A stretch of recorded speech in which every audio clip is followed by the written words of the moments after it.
Oke, Assalamualaikum warahmatullahi wabarakatuh.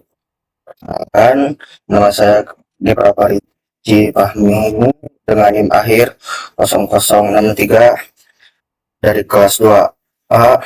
Di sini saya akan menjelaskan tentang ekosistem terumbu karang. Jadi, terumbu karang adalah ekosistem laut yang penuh warna dan kehidupan. Mereka jadi rumah bagi ribuan spesies laut yang unik dan bermanfaat bagi planet kita. Dan selanjutnya, apa itu terumbu karang? Yang pertama ada polip karang, yaitu sebuah organisme kecil yang berbentuk tabung yang membentuk kerangka karang. Dan yang kedua, kerangka kalsium karbonat, itu struktur kerah yang dihasilkan polip sebagai rumah pelindung. Yang ketiga, koloni karang itu bersama polip lain membentuk komunitas besar yang dikenal sebagai terumbu. Yang selanjutnya ada tahap pembentukan terumbu karang.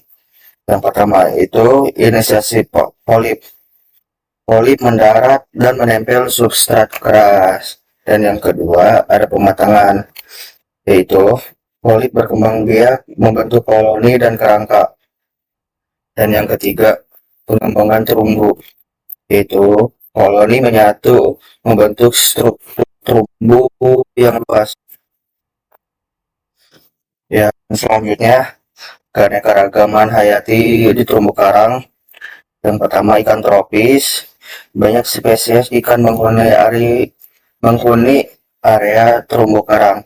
Contoh ikannya itu seperti clownfish atau ikan badut, terus anglefish juga.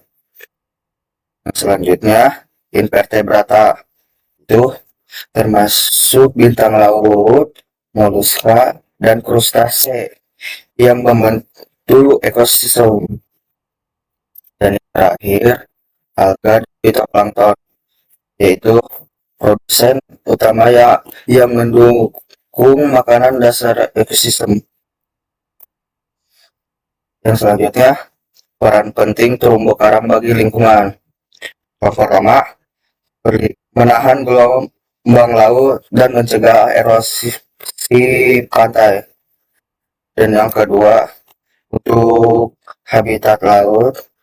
Jadi terumbu karang itu memberi tempat hidup dan pembiakan bagi banyak organisme laut. Dan yang terakhir, sebagai pengatur iklim. Jadi terumbu karang menyerap karbon dioksida dan membantu siklus nutrisi laut. Nah, yang selanjutnya manfaat ekonomi terumbu karang. Yang pertama dari sektor perikanan, yaitu sebagai sumber makanan penting bagi jutaan orang. Dan yang selanjutnya pariwisata, yaitu sebagai daya tarik wisata laut yang mendukung ekonomi lokal. Jadi contohnya itu seperti coral defender untuk jadi mereka itu melestarikan dan menjaga ekosistem terumbu karang dan juga untuk menarik perhatian orang lain supaya ya ikut terjun laut dalam pelestarian terumbu karang. Nah, yang selanjutnya farmasi, yaitu senjata alami untuk pengembangan obat dan terapi medis. Nah, ancaman terhadap terumbu karang, yang pertama pemanasan global, itu suhu laut yang tinggi menyebabkan pemutihan karang. Yang kedua pencemaran, yaitu limbah kimia dan plastik merusak habitat laut. Yang ketiga penangkapan ikan berlebihan atau overfishing, yaitu gangguan keseimbangan ekosistem laut. Nah, Yang selanjutnya, upaya konservasi terumbu karang. Yang pertama, restorasi karang, yaitu menanam kembali karang yang rusak secara manual. Yang kedua, pengurangan polusi, yaitu mengendalikan limbah dan penggunaan bahan kimia yang berbahaya.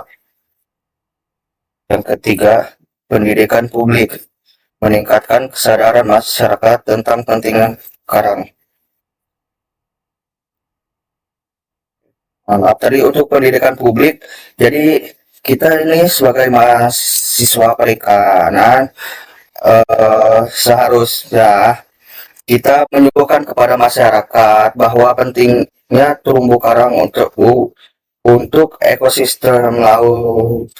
Jadi contoh mudahnya seperti tadi, yaitu untuk rumah para ikan-ikan. Nah, yang selanjutnya aksi nyata. Jadi apa sih yang bisa kita lakukan untuk menjaga ekosistem terumbu karang itu? Nah, yang pertama, kurangi pemakaian plastik, dan yang kedua, dukung pariwisata berkelanjutan. Nah, contohnya seperti tadi Coral di Penda. Jadi mereka eh, mendukung pariwisata untuk kembali menanam terumbu karang yang rusak, dan selanjutnya berpartisipasi dalam konservasi. Nah, untuk kesimpulannya, terumbu karang adalah penopang kehidupan laut dan manusia. Lindungi dari ancaman untuk generasi mendatang. Bersama kita menjaga keajaiban bawah laut ini tetap lestari. Nah, mungkin cukup sekian dari saya. Kurang lebihnya mohon maaf. Wassalamualaikum warahmatullahi wabarakatuh.